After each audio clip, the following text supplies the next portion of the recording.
Welcome back to another video in the 2024 Player Review series. Today we're going to be talking about another general forward in Lachie Schultz. If you haven't seen the previous video, when I mention general forward, I'm referring to the small to medium size forward department.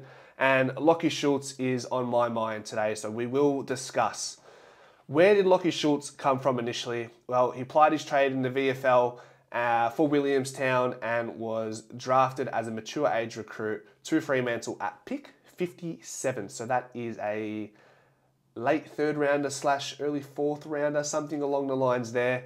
He's currently 26 years old and has now played 110 games and kicked 125 goals. Coming to Collingwood, we knew Lachie Schultz as this pressure forward who could kick goals, averaging 1.5 goals per game in his best year to date in his AFL career at Fremantle last year. So really, I guess, a wanted player in the trade window. We give away a first round pick and even a second rounder, which not many people care to mention. So we gave up quite a bit and we let go of Jack Ginnivan to make room for Lachie Schultz. So we're gonna review the season and see, did Lachie Schultz fail or are we overreacting? Let's talk about the stats. Lachie Schultz averaged 1.7 tackles inside 50 per game, which ranks for 5th amongst general forwards in the AFL. What does that look like, and who are the players that are around his mark? We do have a player from Collingwood who is right next to him, but other players like Ben Long, Sam Switkowski, Willie Rioli and Cody Waitman are the players that he surrounded himself by being a great tackling player inside 50. And that's exactly what we got him in for, at least one of the reasons, right? And it really is a part of the cloth that Collingwood wear. It really is the fundamental makeup of the Collingwood forward line, not being a traditional forward line with, I guess, 2-3 key tall pillars. We operate with a lot of general forwards in our forward 50, and for that to happen, we need diverse players who can also apply pressure at ground level, and Lachie Schultz does that very well. Along with that, he puts his body on the line. Whether it's ground ball or in the air, he doesn't care where he puts his body. I call him Mini Myercheck. That's his nickname. Get used to it. It's a Mini Myercheck. It's something that we love about Lachie Schultz, and he's missed some games due to concussion this year because of the way he puts his body on the line. So that's something you just can't put a value on. It's an intangible. It reminds me of Nathan Murphy. It reminds me of Brodie Myercheck. It reminds me of Braden Maynard.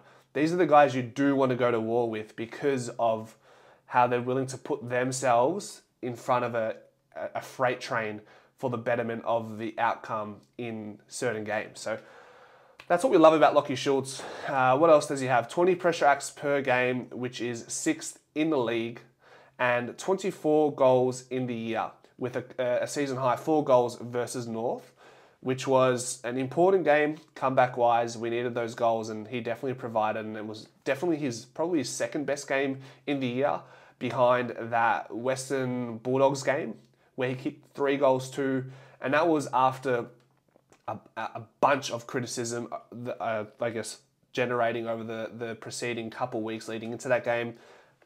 Underperforming. People were saying, I was saying myself, he was underperforming. We just needed some goals, a goal output from Lachie Schultz because of the injuries we had to cover at that time. It was Lachie Schultz's turn to kick some goals with Jamie Elliott out, the goalie injured. We needed these other general forwards to give us more goals to keep us in the, I guess, reach for finals and top 4 at the time, which is it's a sensitive subject, so I'm not going to talk about that too much. We've already lived that. And he kicks that clutch goal against Brisbane and sort of vindicates himself in a way. It's an important moment in his season for Collingwood to know that Lachie Schultz can be called upon and kick important goals when needed. But the biggest issue this year, tying it into disposals as well, he went down from 15 disposals to 12, which is fine because when you've got Bobby Hill and Jamie Elliott in that forward line, you're probably not going to have as many touches and you're not going to be the go-to going inside 50. So that's fine. I can live with that. But his kicking efficiency was poor this year. His decision-making was poor in crucial moments as well. We talked about that Brisbane goal and being extremely clutch. That's great.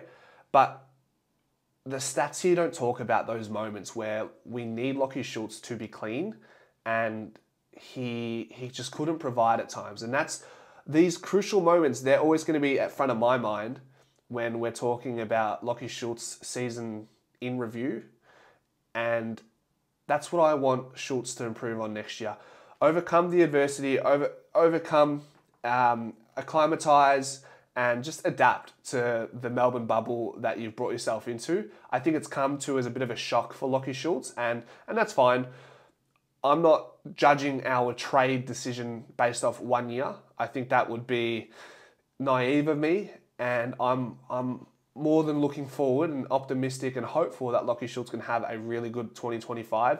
And with other players hopefully having a cleaner run without injuries, I think it will complement and assist Lachie Schultz in the year coming in 2025. What else do we have?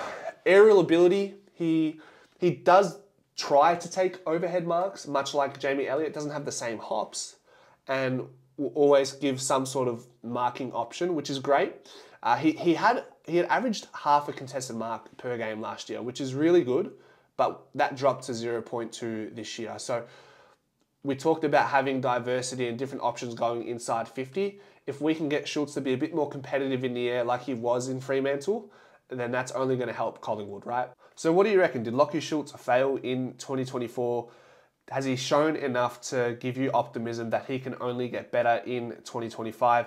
Or are we going to rue to regret this trade, giving away our picks and Jack Ginnivan as well, who was shipped off to Hawthorn? Let me know. Go Pies.